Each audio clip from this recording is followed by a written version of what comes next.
La troisième partie de 72 Sports, on parle cyclisme à présent avec notre invité Nicolas Hédé. Bonsoir. Bonsoir. Vous êtes coureur cycliste.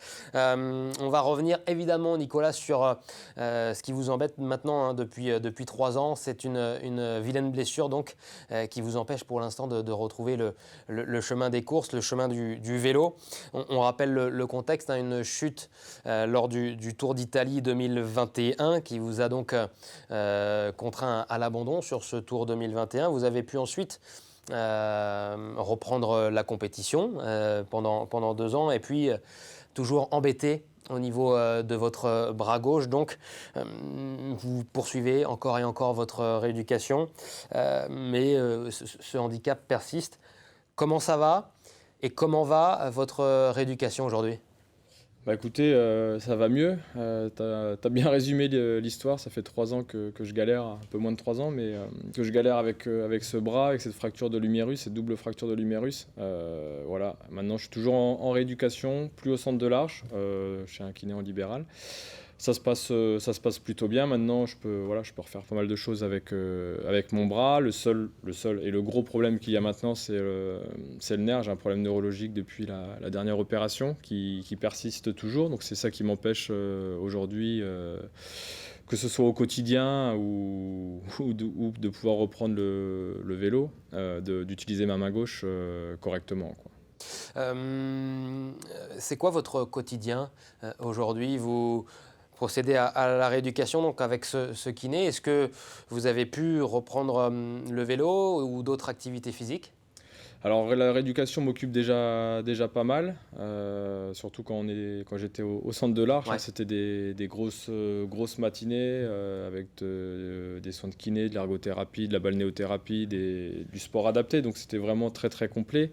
Maintenant, c'est essentiellement de la kiné et du sport quand je vais en cabinet. À côté, à défaut de pouvoir faire du vélo, je me suis mis un petit peu à courir, faire un peu de course à pied, ce qui me permet de m'entretenir. Et puis de la musculation au quotidien aussi à la maison. Vous avez pu, à la suite de cette vilaine chute donc sur le Tour d'Italie 2021, vous avez pu reprendre la compétition. Vous avez vu même performer, que ce soit avec votre ancienne équipe Cofidis ou la plus récente à Arkea Samsic. Et il y a eu des rechutes ensuite.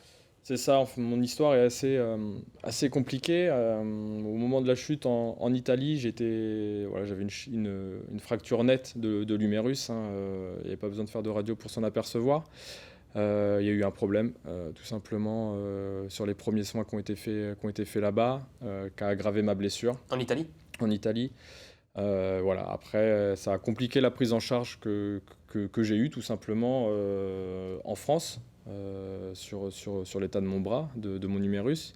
Et c'est ça qui a amené par la suite les différentes réopérations que j'ai dû avoir. Entre-temps, j'ai pu recourir, j'ai changé d'équipe, parce que mon contrat se terminait avec Cofidis, je suis parti chez Arkea Samsic. J'ai été performant, que ce soit pour les leaders de l'équipe et même à titre personnel, mais j'étais toujours embêté, j'avais toujours des douleurs dans le bras. Et au mois de juin 2022, voilà, j'ai refait des examens complémentaires qui ont montré qu'il y avait un souci sur l'une des fractures que j'avais eues au Tour d'Italie. Et j'ai dû être réopéré à la suite de ça à 2 reprises. Et malheureusement, ça a amené un nouveau problème à la suite de ces différentes opérations. Qu'est-ce que vous disent les spécialistes de la santé ? Est-ce que il faut simplement rééduquer, laisser du temps, ou est-ce qu'il y a d'autres opérations qui sont envisageables pour régler ce problème ? Aujourd'hui, c'est le temps. La dernière opération date du mois de mai l'année dernière, donc il y a déjà eu pas mal de temps qui est passé. Ça s'améliore vraiment très très très très doucement. C'est un problème neurologique, ça demande beaucoup de temps, malheureusement. J'espère qu'il n'y aura pas de réopération dans le futur, mais voilà, ça sera les médecins qui le diront dans les mois à venir en fonction de l'avancée du nerf. Votre contrat avec la formation Arkea Samsic se terminait donc en fin 2023. Vous n'avez pas donc retrouvé d'équipe pour 2024. Est-ce qu'il y a une chance pour qu'on vous revoie sur le vélo dans un peloton professionnel ? Ça, pour l'instant, j'ai pas du tout la réponse. Aujourd'hui, je suis concentré à 100% sur ma rééducation, à retrouver la santé. Aujourd'hui, j'ai un handicap, il ne faut pas avoir peur des mots. Je suis gaucher, je ne peux pas utiliser ma main gauche correctement. Alors, j'arrive quand même à faire des choses, on s'habitue, mais c'est pas, ça ne me permettra pas aujourd'hui de retourner dans un peloton professionnel avec cet état de santé dans ce cas-là. Donc, bon, aujourd'hui, moi, l'objectif, il est de retrouver la plénitude de mes moyens physiques.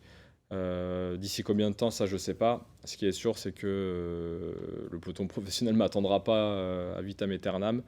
Plus le temps passe, plus ça sera compliqué pour moi de retrouver un contrat dans le futur. Donc, bon, voilà, j'en suis conscient, forcément. J'ai pas annoncé ma fin de carrière, pour espérer pouvoir utiliser toutes les possibilités qu'il peut y avoir dans le futur, mais la priorité aujourd'hui, c'est ma santé, quoi. Ouais, c'est de retrouver donc, comme vous le dites, la plénitude de vos capacités physiques, parce que vous me le montriez tout à l'heure hors antenne, mais c'est plus qu'un handicap sur le vélo, c'est un handicap dans la vie de tous les jours finalement, parce que vous ne pouvez pas remonter le poignet, la main, c'est ça? C'est ça. Oui, tout à fait. Je suis en incapacité de pouvoir remonter mon poignet gauche. Donc, au-delà du sport, c'est ma vie de tous les jours qui est impactée, c'est la vie de ma famille, de mes proches. Voilà, dans le quotidien, alors, ça va de mieux en mieux, on s'habitue, mais ça reste un handicap. Donc, moi, aujourd'hui, je le redis, la priorité, c'est la santé. Et je peux pas savoir dans les mois à venir comment, et même les médecins ne me garantissent pas de deadline, de me dire à telle date, Nico, tu seras rétabli, ça ira mieux. Ça l'était au début, maintenant ça l'est moins. Donc voilà, on verra. Je ne sais pas de ce que sera fait les prochains mois. Voilà, je pense des choses bien sûr à mon après-carrière, à préparer tout ça. Faut en être conscient. Ça serait inconscient de ne pas y penser, mais bon, je me laisse encore le temps de la réflexion. Dans mon idée, j'aimerais pouvoir, si ça devait se terminer, dire au revoir à tout le monde sur un vélo. Est-ce que ça se fera ou pas? Ça, j'en ai aucune idée. Est-ce que ça se fera sur une course professionnelle ou pas? J'en ai aucune idée non plus. On verra. Une aussi grande blessure dans une carrière de sportif de haut niveau est souvent difficile à gérer, aussi déjà physiquement et aussi mentalement, psychologiquement. Voir les copains qui sont encore dans le peloton pro, voir les courses à la télévision et ne pas pouvoir pour l'instant remonter sur un vélo, ça doit être des choses pas faciles à gérer. Est-ce que d'ailleurs vous continuez à regarder des courses à la télévision? Pas beaucoup. J'ai pas mal, entre guillemets, décroché un petit peu de ça. Alors, pour quelles raisons, je ne le sais pas exactement, mais déjà je suis concentré sur ma rééducation. J'ai la chance d'être à la maison, du coup, je profite aussi de ma famille, de mes enfants. Donc c'est vrai que imposer à regarder du vélo quand je ne suis pas dans le peloton, je ne vais pas forcément le faire, mais je suis quand même les résultats, bien sûr. J'aime ça, c'est toujours ma passion, donc il n'y a aucun problème là-dessus. Quand il y aura les belles courses, les classiques du mois d'avril, je pense que je jetterai un coup d'œil un petit peu plus attentivement à la télévision quand même. Dans ce malheur, j'ai envie de dire, il vous a été permis aussi de découvrir de nouvelles disciplines, un nouveau sport comme la course à pied. On vous a vu faire un entraînement notamment avec Run and Freedom à l'Arche de la Nature. La course à pied, c'est quelque chose qui vous attire et également qui ne vous pose pas de problème au niveau du bras, c'est ça? Déjà, oui, c'est ça, c'est que ça me contraint pas du tout. Courir, voilà, ça me gêne pas avec mon bras, c'est l'avantage.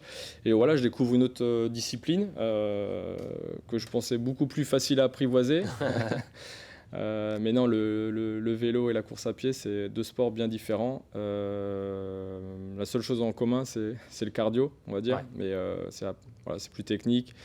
Il faut que je prenne le temps de m'habituer à changer un petit peu peut-être la musculature et progresser en technique de course à pied pour être plus performant. Mais aujourd'hui, l'essentiel, c'est surtout de se dépenser, d'arriver à s'entretenir et puis de sortir. Ça fait du bien parce que faire de l'home trainer dans son garage, c'est marrant 5 minutes. C'est marrant 5 minutes, mais ça aère pas autant que courir dans les bois ou sur les chemins. Bon, on ne doute pas absolument de vos capacités à courir et courir très vite. On aura hâte, en tout cas, si vous poursuivez cette démarche dans la course à pied, de suivre vos courses. Prochaine course, vous avez peut-être... Non, pour l'instant, aucune date. Il faut que je soigne une cheville aussi en plus de tout le reste. des cyclistes sartois, et il y en a qui performent encore et encore, de plus en plus jeunes. On en parlait il y a quelques instants. C'est vrai que on a les grands noms, les Pogačar, les Remco Evenepoel, qui ont performé hyper jeunes, et c'est ce qui se fait de plus en plus dans le cyclisme moderne. Il y a des jeunes Sartois également qui performent, des tout jeunes Sartois qui viennent de passer professionnels. Je pense à Mathis Rondel qui court pour la formation Tudor. Je pense à Louis Rouland également, qui est passé professionnel pour l'équipe développement Arkea Samsic, votre ancienne équipe. Ces deux-là ont un point commun. Il y a d'autres également, d'autres coureurs professionnels. Il y a les Célestin Guillon, Jérémy Levaux qui court pour Van Rysel dans le Nord. Et il y a également Alan Rioux, qui est sartois d'adoption, qui court pour la formation Arkea Samsic.